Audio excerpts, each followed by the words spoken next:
Wow. All I can say is wow. I think I just witnessed the craziest, if not one of the craziest, NBA Finals in NBA history. I mean, just talk about everything that happened with Kevin Durant being injured, coming back, and then injuring himself again, ruptured Achilles, which is horrible. Klay Thompson tearing his ACL and then coming back and shooting 2 free throws. Man, okay. I was left so speechless. But let's talk about it, because you guys know I'm back again with another What's Next, and in today's What's Next, we're going to be discussing the Golden State Warriors. I feel like it's only appropriate after what happened last night. So, yeah. So, the Warriors, if you've been living on a rock, lost in 6 games to the Toronto Raptors. Now, I originally said the Raptors in 7, so I guess I was semi-right on my prediction. But, I mean, man, this is just amazing for Toronto, amazing for the 6. I feel happy for Kyle Lowry, man. I do. All the struggles that he's been through, getting swept by LeBron multiple times, and finally being here, winning is great for the city of Toronto, because now I think it's set in stone now that Kawhi is staying. Why would Kawhi leave? It would just be stupid for Kawhi to leave. It would be dumb. Now that the NBA is wide open, of course, because the Warriors' injuries, none of those players, Klay Thompson or Kevin Durant, will possibly play next year, which is crazy to think about. But I mean, yeah, I'm just happy for Pascal, for Serge Ibaka, for Marc Gasol. I'm happy for them. I really am. Jeremy Lin has more rings than Carmelo Anthony, and Kyle Lowry has more rings than Chris Paul. That is a sight. But moving on to the Warriors side, man, this is so devastating for the Warriors. I mean, talk about losing 2 of your top 3 best players. I remember one guy doing that and not getting any sympathy. So, I don't have any sympathy for the Warriors. I'm so sorry. I'm still sad, of course, because of Klay Thompson and Kevin Durant. Those are 2 historic Hall of Fame worthy players that went out in brutal injuries. And we more than likely will not see them for this whole entire year. That's just sad to say. That is sad. But for the Warriors themselves, I don't care. I am so happy the Raptors won. Okay, first off, let's talk about Stephen Curry really quickly. Is Stephen Curry overrated? Okay. When I say overrated, I'm not saying Stephen Curry is bad. I still think he is 100% a Hall of Fame point guard. He is at least a top 5 point guard of all time. Probably right now. But what I say is overrated. The people saying that he's better than Magic, the best point guard ever. No way. And yesterday, 100% showed it. It was tie game multiple times. He could have taken the lead. He bricked 3 after 3 after 3, got multiple good looks at the 3-point shot and bricked them. He scored 21 points on 6 of 17 shooting, was the 7th highest scorer of either team. That is impulsive. That is no. You can't do that. You're Stephen Curry. Stephen Curry is now 0 of 8 in the playoffs with under 20 seconds left in the game. That says something. That's saying a lot. I do believe he is overrated. He cannot win without Kevin Durant or without an injured roster. The one time he did win without Kevin Durant, guess what? 2015. Who was injured? Kevin Love and Kyrie Irving. If they had played, 100% they would have won. They were up 2-1 on them. They just didn't have the firepower to finish it off. Next year, blew a 3-1 lead. Had to call Kevin Durant to come, and then Kevin Durant put him on his back for 2 straight seasons. I am sorry if I have offended any Warriors fans or Stephen Curry. I don't care, though. I don't care. Stephen Curry has, day in and day out, always choked in the playoffs. In big moments, he doesn't come out. But look who's there to bail him day in and day out. Klay Thompson and Kevin Durant. But this time around, they weren't there to bail him out, and it showed. And you saw how bad he played. Also, I don't feel sorry for DeMarcus Cousins. The stunt he pulled last summer, signing the qualifying offer, trying to get a free ring, guess it didn't work out for you, buddy. Now you're probably going to have to... Now he just ruined his free agency. Nobody will give him a long-term contract, so he probably just resigned with the Warriors. But yeah, I mean...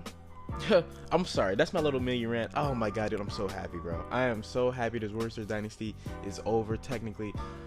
But, okay, let's continue now, okay? Let's get off that topic. So, looking at their key players, I mean, their key players are obviously their top 5 guys. That's their key players. Don't really have much to talk about. You guys know them. But maybe I want to talk about some other guys that they can look to potentially help them for a year on out.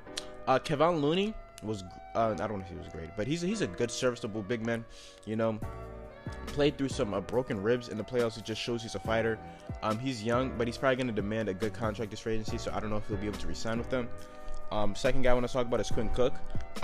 Didn't really play well in the finals at all. You know, he did hit some good shots, but I mean, other than that, didn't really play well. But again, he's another young guy.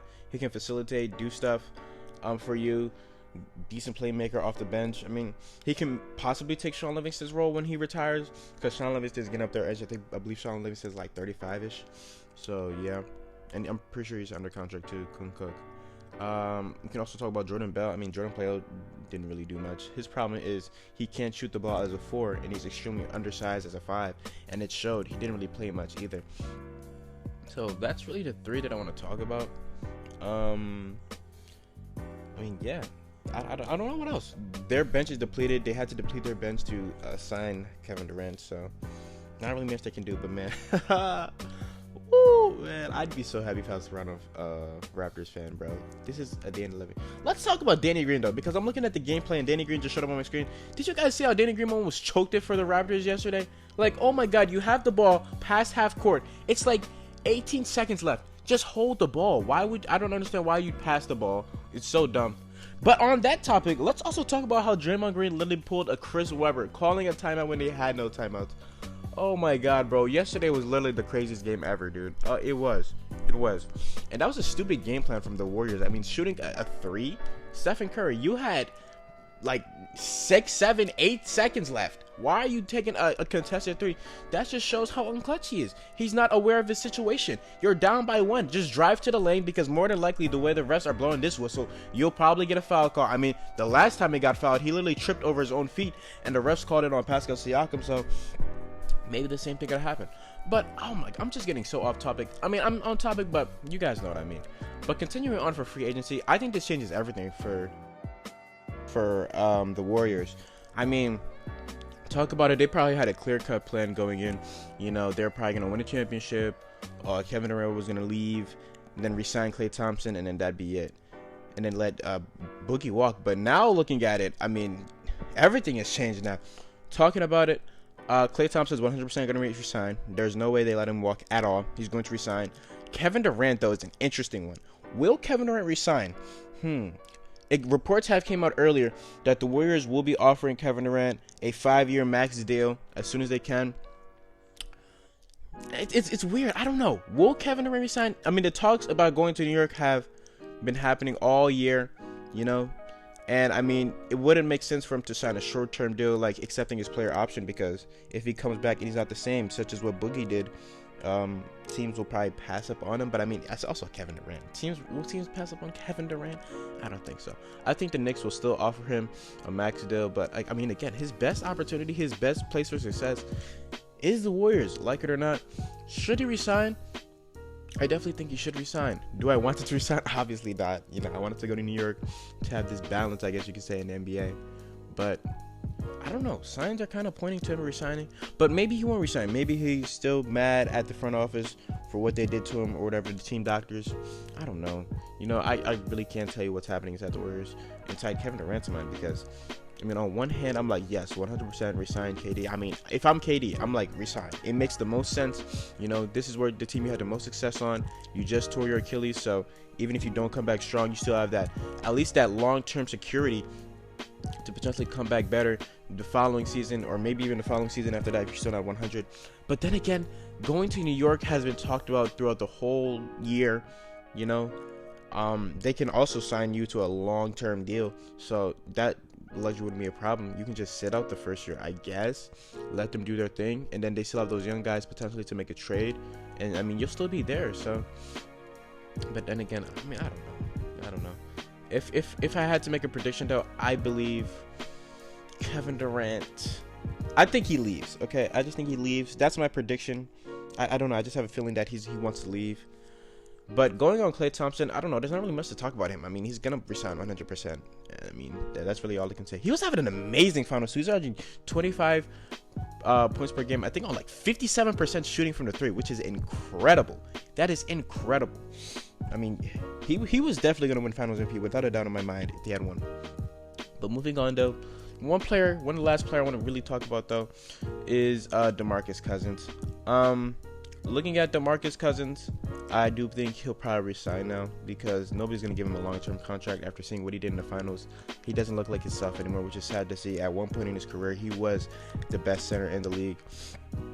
But, I mean, or maybe the Lakers will take a flyer on him just in case maybe the 80 thing doesn't work out. Maybe they don't sign anybody. They'll get desperate and sign DeMarcus Cousins as a last chance type of thing. But ultimately, I do think DeMarcus Cousins will sign maybe a short-term deal with the Warriors just to get back into shape and show people what he can do.